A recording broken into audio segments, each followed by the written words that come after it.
প্রিয় ভাই বোন বন্ধুরা এবং ছোট বড় যারাই শুনছেন, আসসালামু আলাইকুম। আজকে বাধ্য হলাম একটি বিষয়ের অবতারণা করতে, যে বিষয়টার নাম নিউরোসায়েন্স।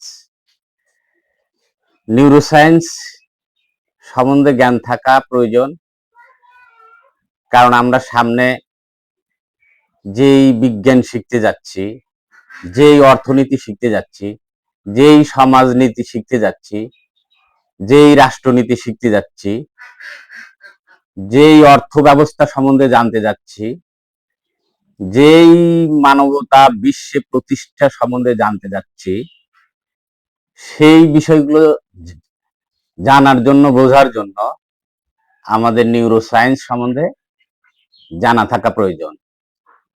তাই নিউরোসায়েন্স সম্বন্ধে সামান্য ধারণা আপনাদের দিতে যাচ্ছি, যে নিউরোসায়েন্স বিষয়টা আসলে কি।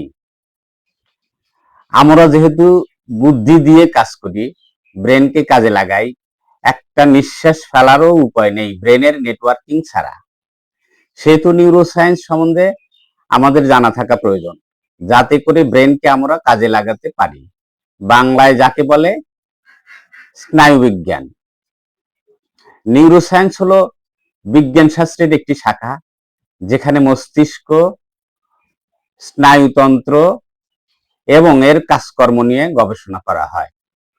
মূলত নিউরোসায়েন্স দেহতন্ত্রের কার্যকারিতা ও ব্রেনের কার্যকারিতা নিয়েই কাজ করে। যেমন মস্তিষ্ক ও স্নায়ুতন্ত্রের গঠন, স্নায়ুতন্ত্রের কার্যকারিতা, স্নায়ুকোষ কিভাবে কাজ করে, মানুষ কিভাবে ভাবে, শেখে, মনে রাখে, কগনিশন, মেমোরি এবং লার্নিং, আবেগ, ইমোশন, আচরণ, বিহেভিয়ার ও ব্যক্তিত্ব, পার্সোনালিটি।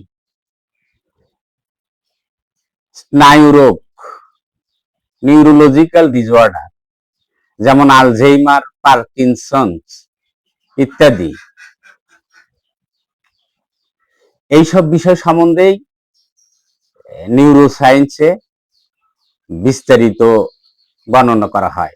অর্থাৎ আপনার মস্তিষ্ক, আপনার চিন্তা, আপনার ভাবনা, আপনি যা করতে চান বা করতে চান না, কেন করতে চান না, কেন করতে চান, এই বিষয়গুলো আপনার ব্রেনে যে উদ্দীপনা জাগায়, উদ্দীপনা কিভাবে জাগায়, উদ্দীপনা কিভাবে তৈরি হয়, বাস্তবতার থেকে আমরা যা বুঝি সেই বিষয়গুলো কেন উদ্দীপনা তৈরি করে আমাদের ব্রেনে, সেই সম্বন্ধেই বিস্তারিত নিউরোসায়েন্সে ব্যাখ্যা করা হয়।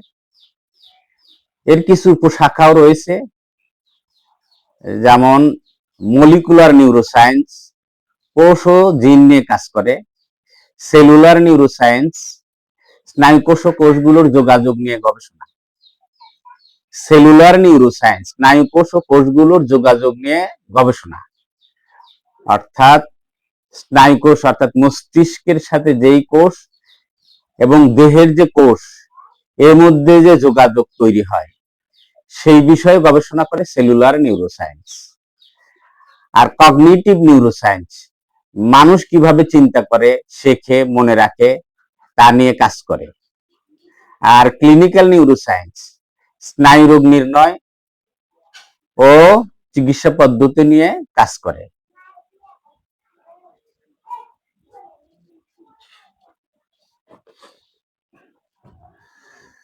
সংক্ষেপে বলতে গেলে নিউরোসায়েন্স মানুষের চিন্তা, আচরণ ও অনুভূতি কিভাবে কাজ করে সেটা বোঝার জন্য গভীরভাবে স্নায়ুতন্ত্রকে বিশ্লেষণ করে। নিউরোসায়েন্সেরও গভীরে এবং বাইরে থাকে মেটাকগনিশন, অর্থাৎ আমরা পূর্বে যে আলোচনা করেছি মেটাকগনিশন নিয়ে, এই মেটাকগনিশন নিউরোসায়েন্সেরও গভীরে এবং বাইরে থাকে। মেটাকগনিশন তাফাক্কুর, তাদাব্বুর, ইলহাম, যা দিয়ে আপনি নিউরোসায়েন্সকে আরো শানিত করতে পারবেন। অর্থাৎ এই মেটাকগনিশন অর্থাৎ চিন্তার গভীরে যে চিন্তা, জ্ঞানের গভীরে যে জ্ঞান, বোঝার গভীরে যে বোঝা, সেই বিষয়গুলো আপনার ভিতরেই থাকে। সেই ভিতর থেকে সেই বিষয়গুলো যখন আপনি উদ্ঘাটন করতে পারবেন, বুঝতে পারবেন, এই বোঝাটা হলো নিউরোসায়েন্স।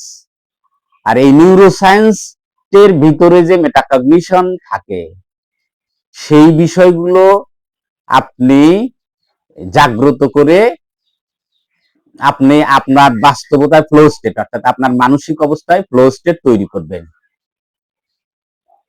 অর্থাৎ তাহলে মেটাকগনিশন দিয়ে কি করবেন? মেটাকগনিশন যা দিয়ে আপনি নিউরোসায়েন্সকে আরো শানিত করবেন, আরো পাওয়ারফুল করবেন, কন্ট্রাডিকশন মুক্ত, অর্থাৎ বৈপরীত্য মুক্ত, কন্ট্রাডিকশন মুক্ত, বা যে অবস্থায় আর বৈপরীত্য থাকে না মানবিক অবস্থার,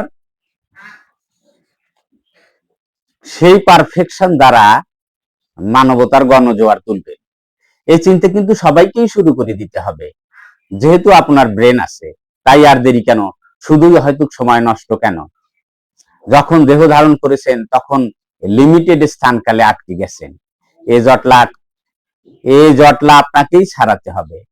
আমরা সেখানে যা যা শিখবো, সেখানে ব্রেন সম্বন্ধেও আপনার জানা থাকা প্রয়োজন। তাই নিউরোসায়েন্স বিষয়টার অবতারণা করলাম।